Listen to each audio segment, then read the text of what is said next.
Hello, little dreamers. Before we begin tonight's sleepy adventures, don't forget to like this video and subscribe to my channel, What Does Moshi Do? That way, you'll never miss a single cozy bedtime story. Now, snuggle in, close your eyes, and let's begin. It was one of those quiet evenings when the breeze outside whispered softly through the trees. I was curled up by the window, watching the sky, when I noticed something unusual. The wind was calling me, "Moshi, come and see, follow me." With a gentle stretch and a flick of my tail, I padded out into the cool night air. The breeze wrapped around me, light and playful, guiding me through the garden and down a path I'd never noticed before. "Where are we going?" I asked softly, but the wind only giggled and whispered, "You'll see, soon." The wind led me to a wide, open field glowing with fireflies. In the center of the meadow stood a small, sparkling fountain, and around it, the grass danced in the breeze. "This is the wishing meadow," the wind whispered. "Here, every breeze carries someone's wish." I tilted my head, my whiskers twitching. "Really?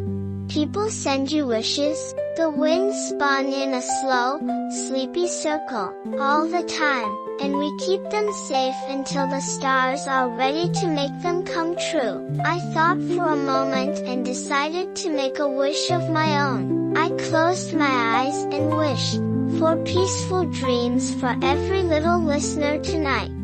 When I opened my eyes, the wind circled around me once more. "Thank you for visiting," it whispered. "Take this with you."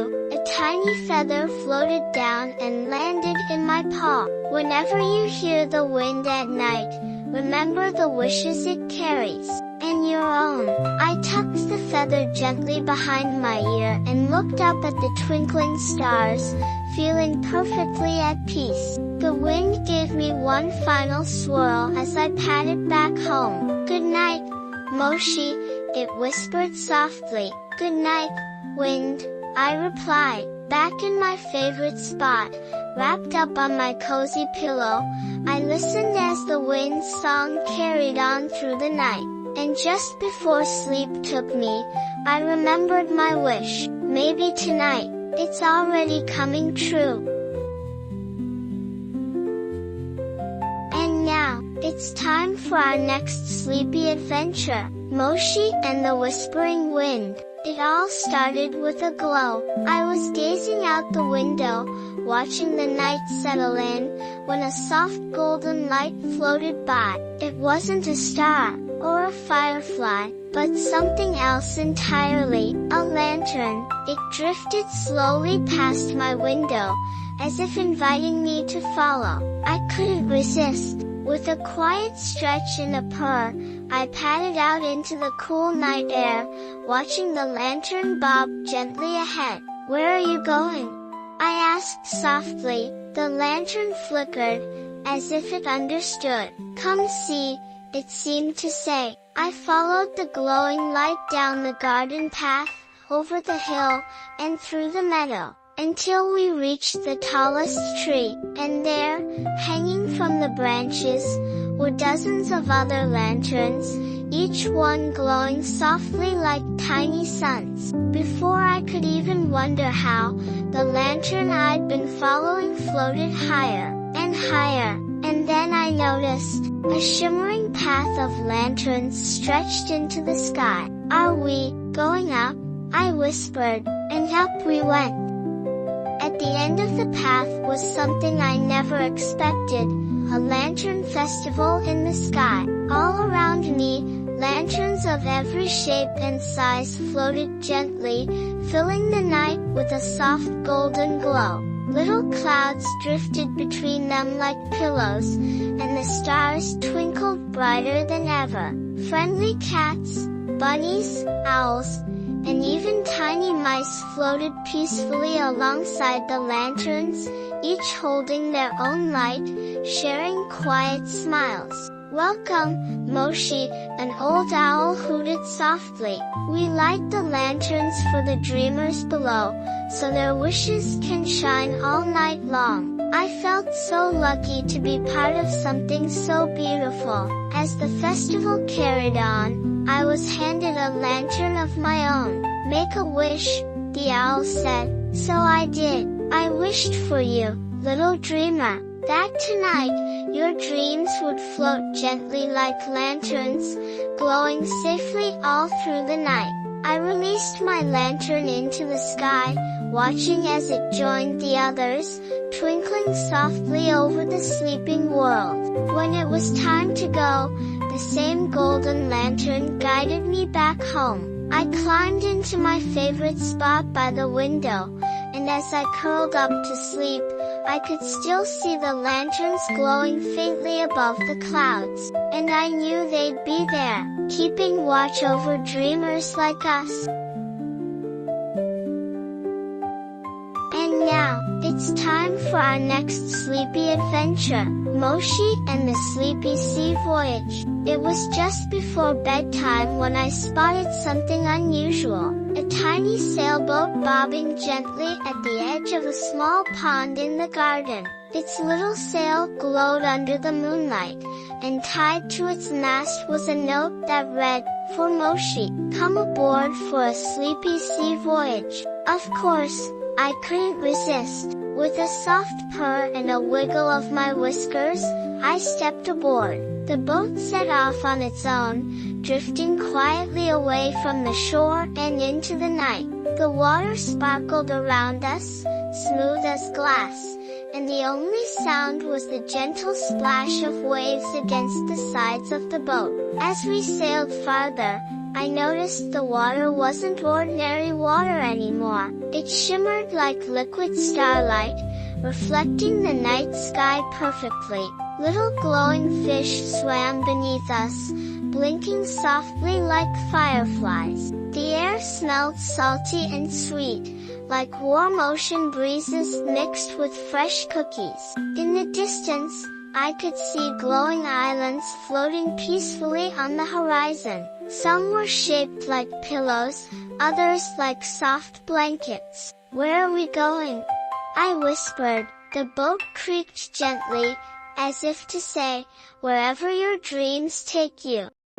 Soon, we sailed past a gathering of sea creatures, all getting ready for bed. A group of dolphins hummed a lullaby as they floated near the surface. A sleepy sea turtle blinked slowly and waved a flipper before drifting beneath the waves. And a family of tiny seahorses rocked back and forth, like little cradles on the tide. "Good night, friends," I called softly as we passed. They yawned and nodded in reply, the entire ocean settling into a hush as the stars above twinkled even brighter. Before long, the boat turned itself around and gently guided me back to the pond where we began. I stepped off onto the shore, looked back, and gave the little sailboat a grateful nod. "Thank you," I whispered, and though the boat stayed still, I could have sworn it gave me a quiet,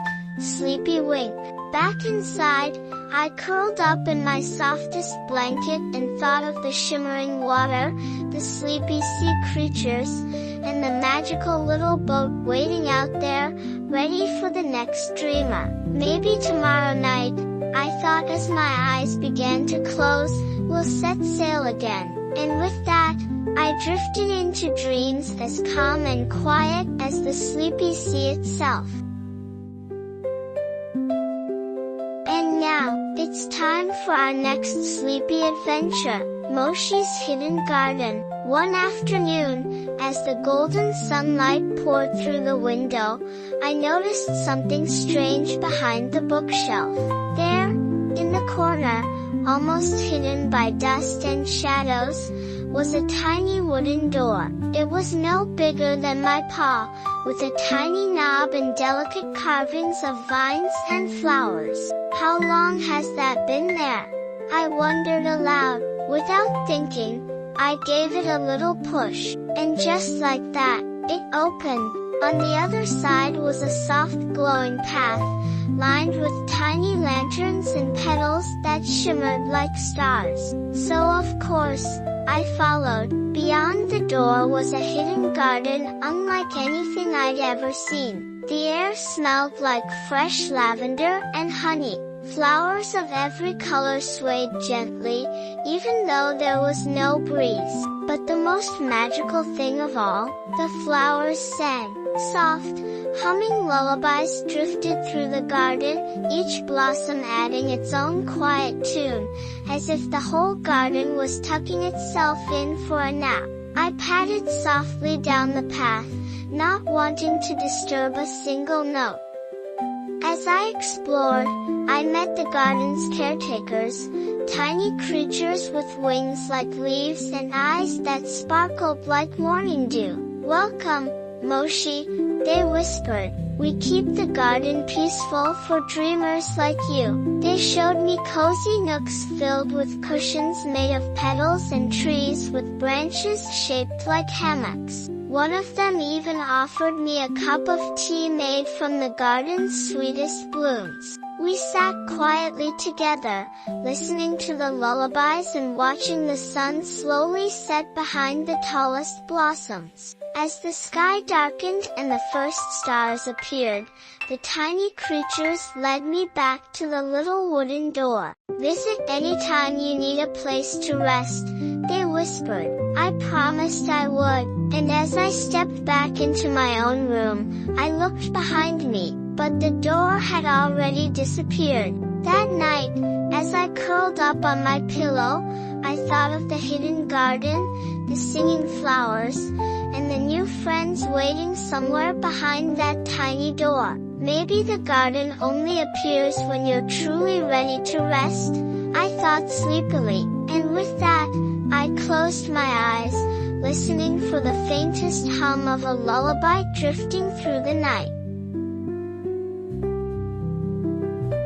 And now, it's time for our last sleepy adventure, Moshi and the Cloud Castle. One evening, as the sun dipped below the hills and painted the sky in soft pinks and oranges, I spotted something unusual outside my window. A single, fluffy cloud had drifted down, hovering just above the garden. It looked so soft, so inviting, and before I knew it, I climbed aboard. The cloud lifted me gently, floating higher and higher, until the ground was just a quiet memory below. Above me, the sky opened wide, and in the distance, I saw a glowing castle made of clouds, shining softly in the moonlight.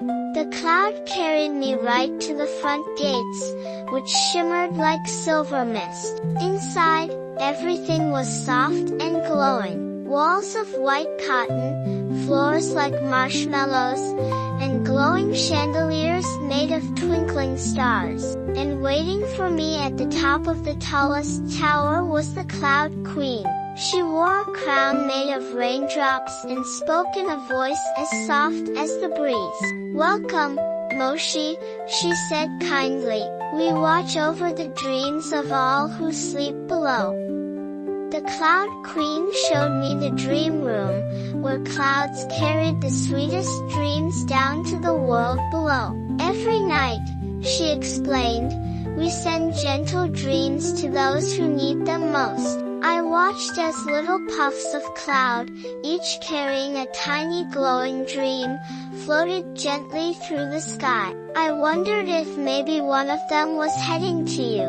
"Would you like to send a dream too?" she asked. I nodded and thought carefully. I wished for the most peaceful, cozy sleep for all my little dreamers listening tonight. After the tour of the Cloud Castle, it was time to go. The Queen sent me off with a wink and a promise. "You're always welcome in the clouds, Moshi." The same gentle cloud carried me back down to my window, where the stars blinked softly above. I snuggled into my pillow, thinking about the castle floating quietly above, keeping watch over the sleeping world. And as I drifted off, I imagined the Cloud Queen smiling down, sending us all the sweetest dreams. Thank you for joining me on tonight's adventures. If you enjoyed our stories, don't forget to like this video and subscribe to What Does Moshi Do for more cozy tales every week. Until next time, good night, little dreamer.